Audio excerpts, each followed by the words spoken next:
Sa ngalan ng Ama, ng Anak, at ng Espiritu Santo. Amen. Unang pagbasa. Pagbasa mula sa aklat ng Deuteronomio. Nagpatuloy si Moises sa pagsasalita sa mga Israelita.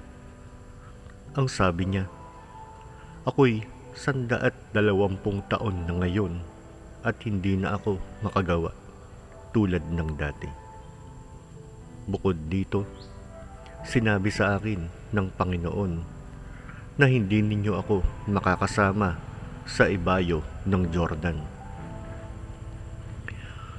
Pupuksain ng Panginoon ang mga bansang daraanan ninyo upang mapasa inyo ang lupain nila, tulad ng ginawa niya sa mga haring Amoreo na sina Sehon at Og, at sa kani-kanilang kaharian. Sila'y ipabibihag niya sa inyo, at gagawin naman ninyo sa kanila ang sinabi ko sa inyo. Magpakatapang kayo, lakasan ninyo ang inyong loob.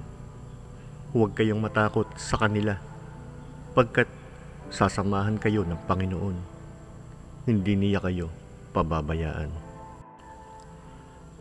Ipinatawag ni Moises si Josue at sa harapan ng kapulungan ng Israel at sinabi ang ganito, "Magpakalakas ka at magpakatatag, pagkat ikaw ang mangunguna sa Israel sa pagsakop sa lupaing ipinangako ng Panginoon sa ating mga ninuno.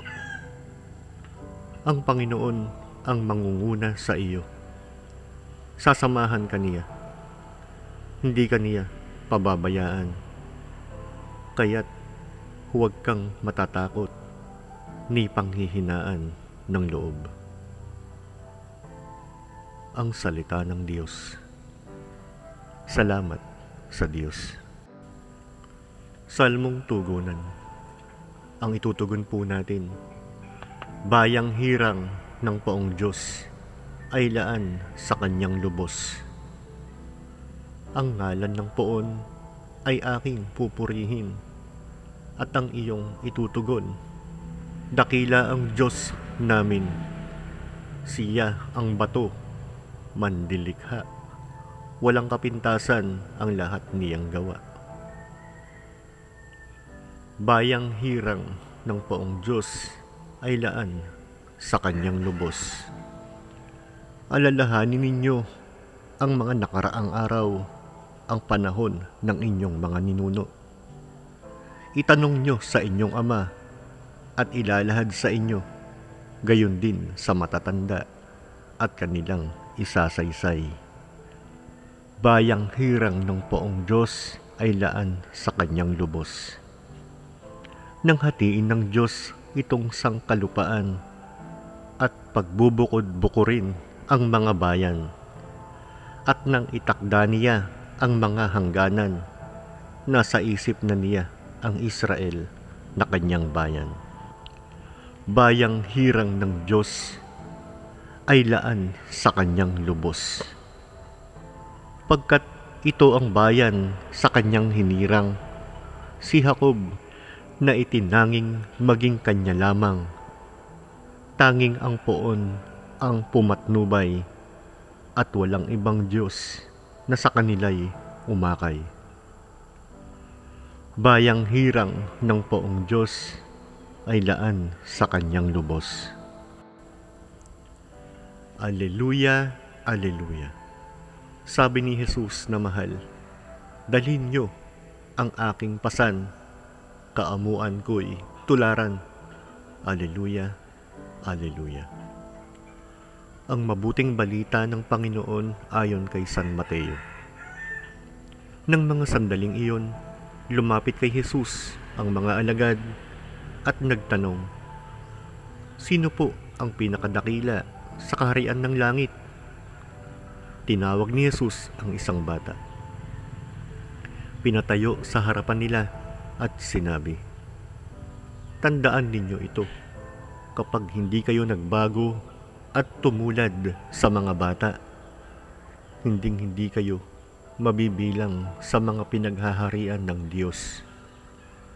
Ang sinumang nagpapakababa na gaya ng batang ito ay siyang pinakadakila sa mga pinaghaharian ng Diyos.